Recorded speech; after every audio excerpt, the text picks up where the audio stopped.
Yeah, okay, yeah. All right, guys. Well, Mike made it to the track on Saturday. He made 1.5 passes, and as racing goes, first pass, it was just a little shakedown to make sure everything was good. I'm gonna pull the data log and look at the data log and see how that looks. But second pass, it took off and kaploop. This is 2 cars in 2 days. Brian's mess yesterday, and now Mike's today. God, I hope mine or Randy's is not next. But this thing has broke the shaft. Now this looks like it was probably just a 176 planetary stock case. He's got some good stuff he's ordering up, and it'll be here shortly. But we're gonna go ahead and take this stuff apart and see what all we can salvage out of here. It had a 1-ring shaft on it, and he's got a TSI 300M. It's got 2 rings on it, and it looks like a better shaft than this one. And they told him it was good for 2,000 horsepower. So I like a ringless shaft, but when you get a ringless shaft, then you have to have a matching pump. But we're gonna go ahead and snatch this thing apart real fast and see what actually broke. I have never seen one of the way that's moving like that. Is kind of weird. I mean, Joey said that Todd broke his the same way. Oh, did he? So I've never seen one broke. It's never ending. I've never broke one of. Anytime I broke the planetaries, it's always just been the inner gears. All right, let's see what we got.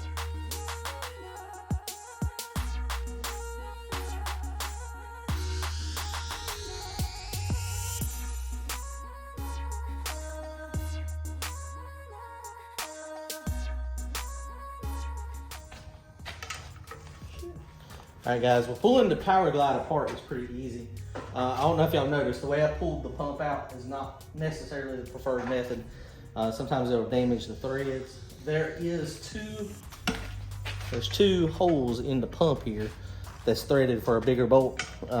You know, if you got a bolt, you can make something that had a point in it that would go all the way down in the case and push this thing out. Ideally, you would put a slide hammer on it. You'd screw these bolts in, put a slide hammer on it, and then pop, pop, pop, and pull it out. But his slide hammer didn't have the fitting to do it. But the pump looks good. The shaft he's got is just one of these little it's a single, I don't know what, this is probably like an 8740 or something. The other shaft he's got, we'll show you that when he gets all the parts and pieces. It looks much better and much beefier. But this freaking tail shaft, I mean the planetary, look at that. I've never seen one break like that. So stock 176 planetary, and it actually, the planetary itself survived. I mean, the gears are good, but the case is clearly not good. That's insane. Powerglides are very easy. They're very, very, very simple. There's not much to it. Down in the case down there, this is the reverse clutches. These only apply in reverse. Low gear, the way low gear works is it stops the band. The band stops the drum from spinning. And so when you have that, that's how you get the gear reduction through the planetary. So that's how that works. And we took the high gear clutch apart. It only had 5 in it, but they're not burnt. Now, one of the things that some people do, see, it's got a smooth one there, and then it's got some of the ones with ridges in it. So I've used both of them. I've been using the blue or the red Altos. This is my opinion. They run cooler because they've got the slots in them.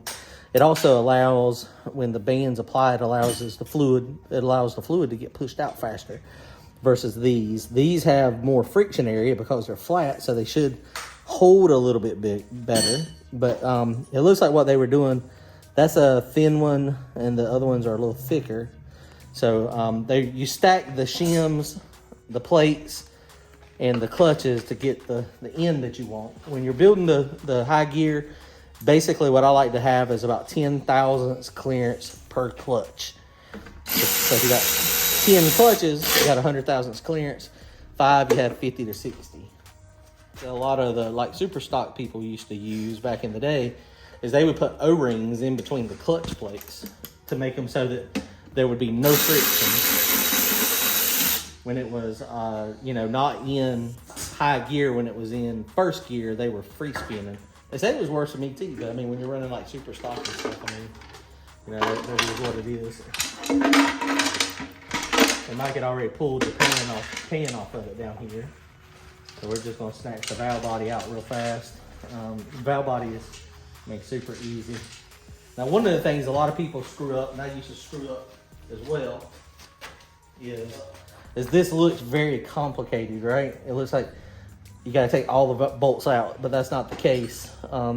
The bolts down here, you got this one, this one, this one, and then these 4. That's what actually holds it in. Oh, that's a good question. This is the guide plate. This is important to keep. Toss these. Where's your? I'm gonna toss these in. There, that right there is very important, because without that, the linkage can actually move and pull the linkage out of the shaft down here. This is what actually holds the shifter selectors. This is what the detent. This is what you feel. Clunk, clunk, clunk. And then, as you can see right here, this is this is actually what controls fluid flow through the valve body. And then, of course, the trans brake back here, when that pops in, what that does is it moves a valve in here. I don't know if it's called a spool valve or what it's called. This right here, when it applies, it redirects fluid to go to the clutches in the back of the transmission. And so that's how you get first. The band is applied and reverse locked together. The trans brake. There's a pair knot all wonked up. So just have to get the spring off. And it's got a decent amount of pressure on it. I mean, you can lose it if you're not careful. And he's going to replace. We're going to keep the same valve body, right? Yeah. If you tell me it's messed up, we get one. I mean, valve, it didn't have any problem shifting or anything. No. So we're going to keep the same valve body. We're going to change the case, planetaries, and this is where it's important to take this stuff apart. Did you order another servo cover? Did you order the good one? The good servo. Okay. Billet servo in the cover. Okay. So we've already taken one of these bolts out. So take those other. I can miss what I just did with that then.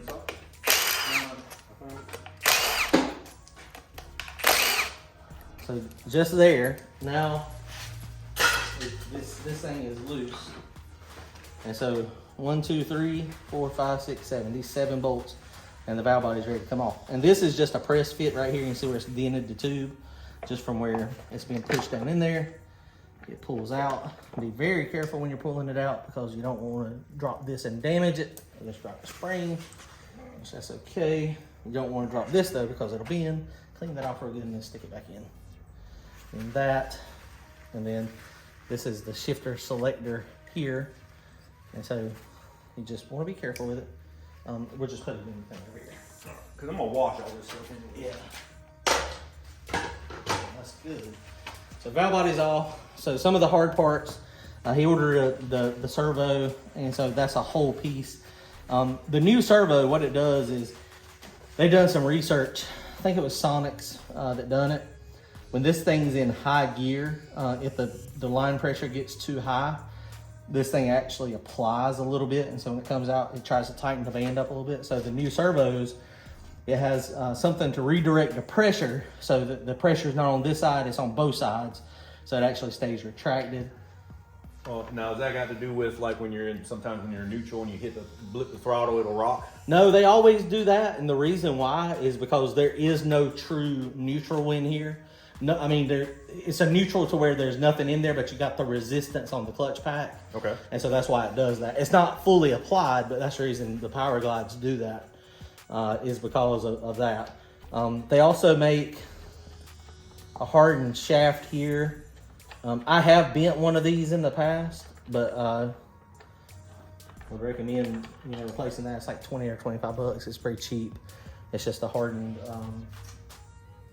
band shaft, and his band looks really good, so we'll use that as a spare.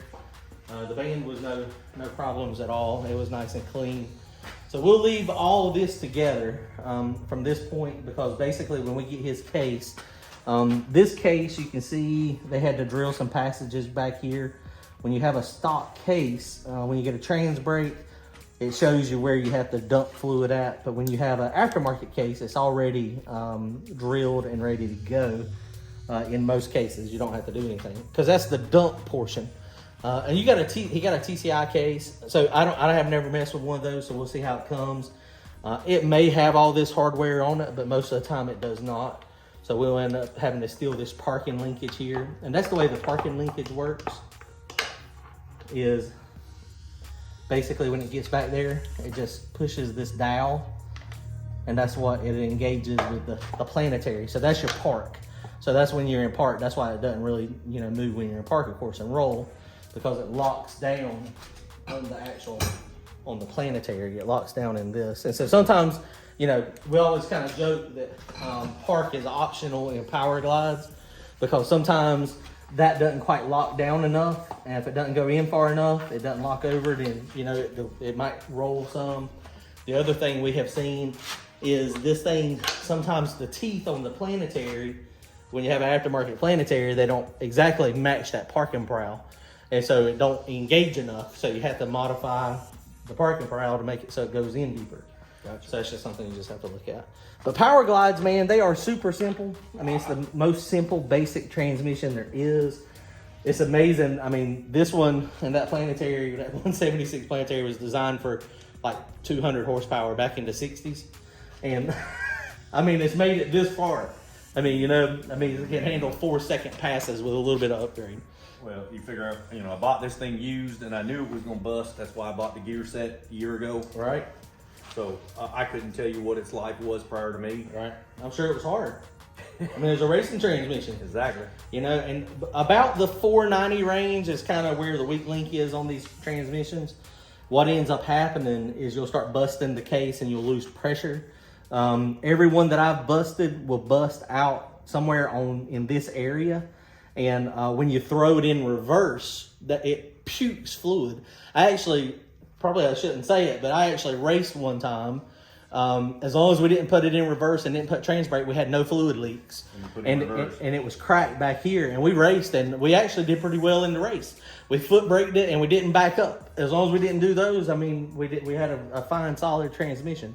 But as soon as you put pressure on the reverse, it sprayed it out. All right, guys, and here goes the planetaries that he's got. This is the shaft I was telling you about. This is I think he said 300. 300M. It's their cryo hardened set. This is the 300M from who? TSI. TSI 300M. It feels heavier. Now it does have 2 rings on it. Normally, I don't like the 2 rings, but this one probably is better than the other one. It's a hardened shaft. It's cryo treated. So this is the input that he's probably gonna put in for right now until it breaks, and then he'll put a ringless one in it.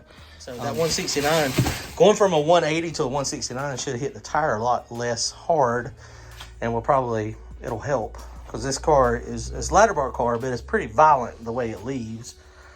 So that's a good thing. That 169 will help. All right, guys. Well, that was easy. I told you Powerglides are easy. And I've got 2 boxes of Powerglide parts in the back. And that's good. Keep them, because hard parts are, like, the hard parts is what's hard to find. Like when you start screwing up or you break something. Like when I broke mine, when we were at Charlotte last year, what I ended up breaking on mine was this rooster comb. So I had to get a replacement rooster comb. But what I did is when I put it together, this was bound up in the slide to keep it from going in and out like that. And I didn't realize it. And I just pushed the shifter real hard. And it broke it. And it did that, and then it broke that. And so it just basically, that was not moving anymore. So, I mean, but there's nothing to a Powerglide. I mean, it's super easy. Obviously, they had to replace this for your linkage, right? Yeah. For yours. All right, guys. Well, that's going to wrap it up. We're done. We got the Powerglide out. Well, he took the Powerglide out. I just come over here and just pulled it apart real fast to see what all we saw. And he could have just put this one right back together with the planetary he's got. But when you get this far down and this far into it, do it the right way. And we know that these cases are going to be prone to break, it's just one of those things that's better to do it now. Go ahead and replace it now and be done with it. All right, guys, we're done. Later, comment, like, and subscribe. Go to turbogiantracing.com. Grab yourself some merchandise.